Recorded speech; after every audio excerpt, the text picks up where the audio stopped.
Salam sejahtera bagi kita semua.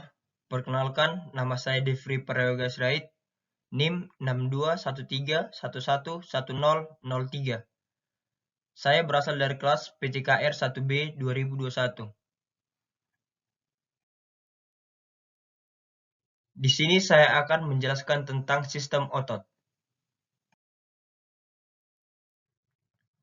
Jaringan otot merupakan jaringan yang mampu melangsungkan tugas mekanik dengan jalan kontraksi dan relaksasi sel atau serabutnya. Otot merupakan jaringan dalam tubuh manusia yang aktivitasnya dipengaruhi oleh stimulus dari sistem saraf. Fungsi dari otot yaitu 1. Sebagai mekanik atau pergerakan, 2. Membentuk postur, 3. Menjadi proteksi, 4. Tempat sirkulasi darah atau nutrien, 5. Yaitu memproduksi kalori. Otot merupakan jaringan yang terdiri atas kumpulan sel-sel serabut otot.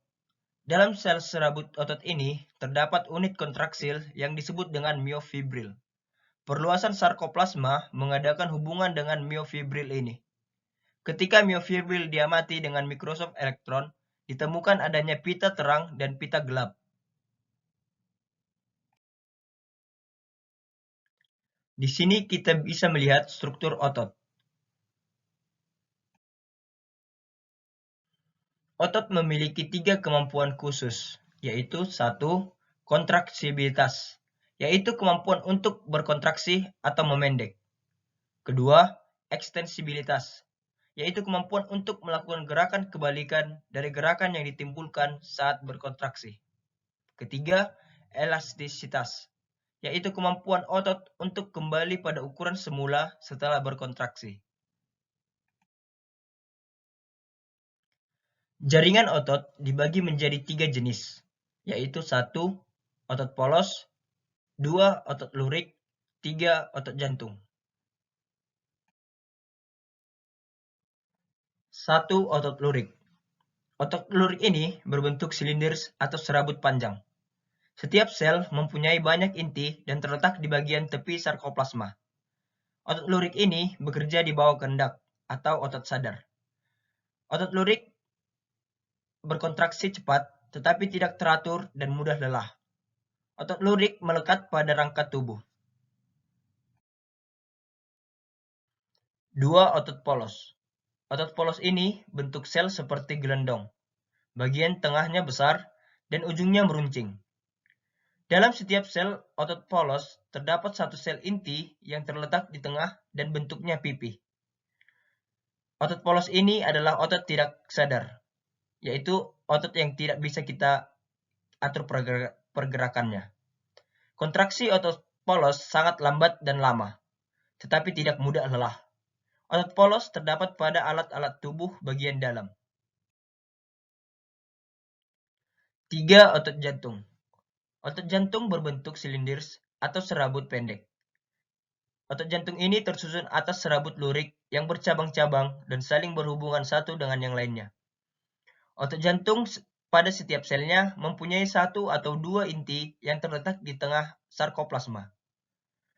Otot jantung ini adalah otot tidak sadar, dan selnya dilengkapi serabut saraf dari saraf otonom. Kontraksi otot jantung berlangsung secara otomatis, teratur, dan tidak pernah lelah, dan juga beraksinya lambat. Hanya terdapat pada jantung. Di sini kita bisa melihat perbedaan antara otot lurik, otot polos, dan otot jantung. Di sini kita bisa melihat perbedaan tempat, bentuk serabut atau sel, jumlah nukleus setiap serabut, letak nukleus, garis melintang, kecepatan kontraksi, kemampuan tetap kontraksi, dan tipe kontrol.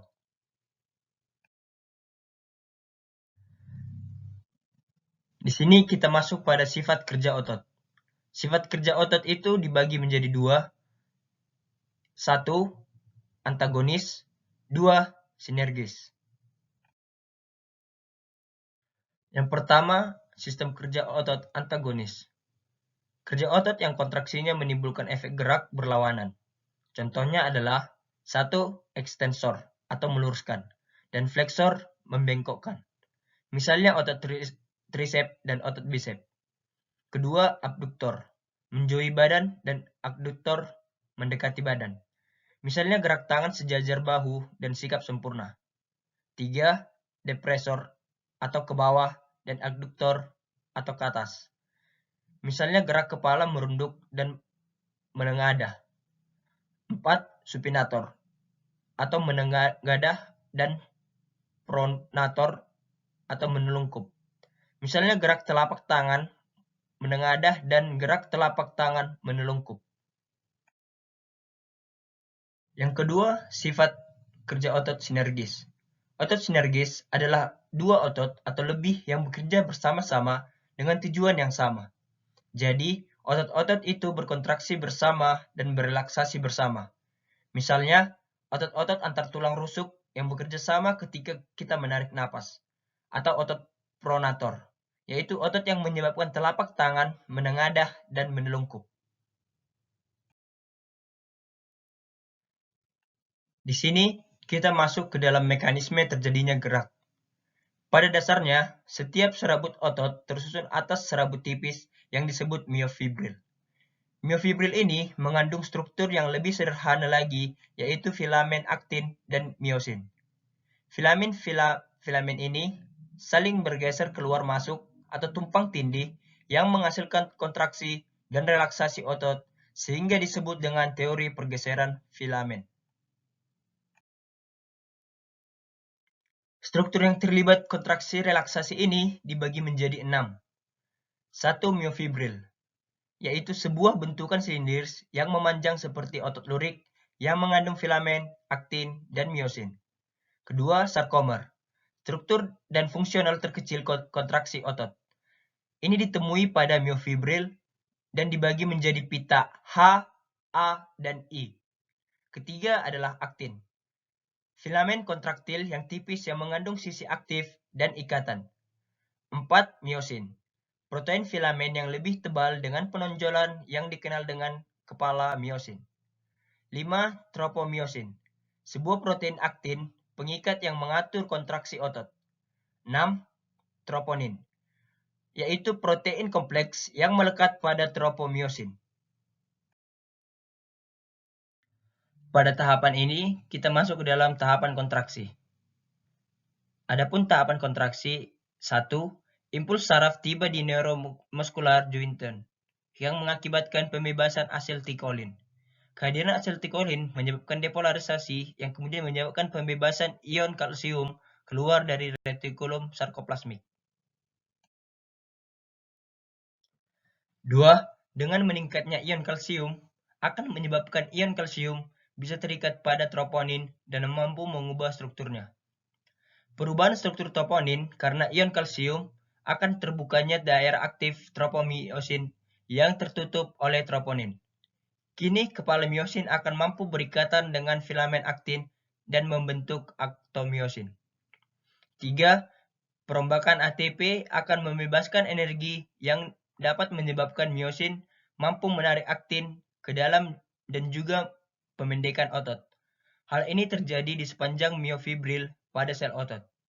4. Miosin akan terlepas dari aktin dan jembatan aktomiosin akan putus ketika molekul ATP terikat pada kepala miosin. Pada saat ATP dipecah, kepala miosin dapat bertemu lagi dengan aktin pada tropomiosin. 5. Proses kontraksi otot dapat berlangsung selama ada ATP dan ion kalsium. Pada saat impuls berhenti, maka ion kalsium akan kembali ke retikulum sarkoplasmik dan troponin akan kembali ke kondisi semula dan menutupi daerah tropomiosin sehingga menyebabkan otot berelaksasi. Pada bagian ini, kita bisa melihat otot manusia jika dilihat dari depan atau tampak anterior. Dan pada bagian ini, kita bisa melihat otot manusia dari posisi belakang atau tampak posterior. Pada bagian ini, kita bisa melihat otot wajah manusia dan apa-apa saja yang ada di dalam otot wajah manusia. Pada bagian ini, kita masuk ke dalam otot perut dan otot dada. Di sini kita bisa melihat apa-apa saja yang ada di dalam otot perut dan otot dada. Pada bagian ini, kita masuk ke dalam otot lengan. Di sini kita bisa melihat apa-apa saja yang ada di dalam otot lengan. Pada bagian ini, kita masuk ke dalam otot paha. Di sini, kita melihat apa-apa saja yang ada di dalam otot paha. Pada bagian ini, kita masuk ke dalam otot betis. Di sini, kita bisa melihat bagian-bagian apa saja yang ada di dalam otot betis. Sekarang, kita masuk ke dalam gangguan pada sistem otot. Yang pertama adalah distrofi otot. Adalah penyakit genetik yang merusak serat otot. Gejala-gejala penyakit distrofi otot termasuk kelemahan, kehilangan mobilitas, dan kurangnya koordinasi. Distrofi terjadi sejak anak-anak, di mana lebih dari 50.000 orang Amerika menderita dengan salah satu dari 9 bentuk penyakit ini, yaitu dapat terjadi setiap saat dalam kehidupan seseorang dan belum ada obatnya. Yang kedua adalah fibromialgia. Fibromialgia adalah gangguan kronis yang ditandai dengan nyeri otot yang luas, kekakuan, kelelahan, dan nyeri di daerah tertentu. Sementara ini adalah penyakit sulit untuk menentukan dan mendiagnosa dan dapat meniru banyak masalah medis lainnya yang telah memperoleh penerimaan sebagai masalah kesehatan yang dikenal selama dekade terakhir. Yang ketiga adalah atrofi. Penyakit pada atrofi yaitu penurunan fungsi otot karena otot mengecil atau kehilangan kemampuan untuk berkontraksi. Gangguan ini dapat disebabkan oleh penyakit poliomyelitis, yaitu penyakit yang disebabkan oleh virus. Otot yang mengalami atrofi akan mengalami pengurangan ukuran sampai 25% dari ukuran semula. 4 adalah hipertrofi, yaitu otot yang berkembang menjadi lebih besar dan kuat. Hipertrofi disebabkan oleh aktivitas otot yang sangat kuat sehingga diameter serabut-serabut otot membesar. Yang keenam adalah penyakit tetanus. Penyakit tetanus ini menyebabkan otot menjadi tegang secara terus-menerus karena adanya infeksi bakteri tetanus yang terbentuk dari basil. Bakteri ini masuk melalui luka yang terdapat pada tubuh. Ketujuh adalah hernia abdominalis, yaitu penyakit sobeknya dinding otot abdominal sehingga usus turun ke bawah dan memasuki bagian sobeknya tersebut. Yang ketujuh adalah penyakit myasthenia gravis, yaitu penyakit autoimun kronis yang ditandai dengan kelemahan otot dan kelelahan. Sebuah rincian sambungan neuromuskular menyebabkan otak kehilangan kontrol atas otot-otot ini, yaitu mengalami tanda dan gejala termasuk kelopak mata terkulai, kesulitan menelan, kelelahan otot, kesulitan bernapas, ketidakmampuan untuk mengontrol ekspresi wajah, dan lain-lain. Yang kedelapan adalah penyakit kram atau kejang otot. Ini terjadi karena kontraksi otot yang terus-menerus atau bekerja terlalu berat, sehingga otot mengkejang dan terasa sakit. Kram juga dapat terjadi karena cuaca dingin atau gejala ketidakseimbangan air dan ion di dalam tubuh. Sekian materi dari sistem otot yang bisa saya berikan. Jika ada kesalahan dalam penyebutan kata dan kekurangan materi, saya mohon maaf. Akhir kata, saya ucapkan banyak terima kasih.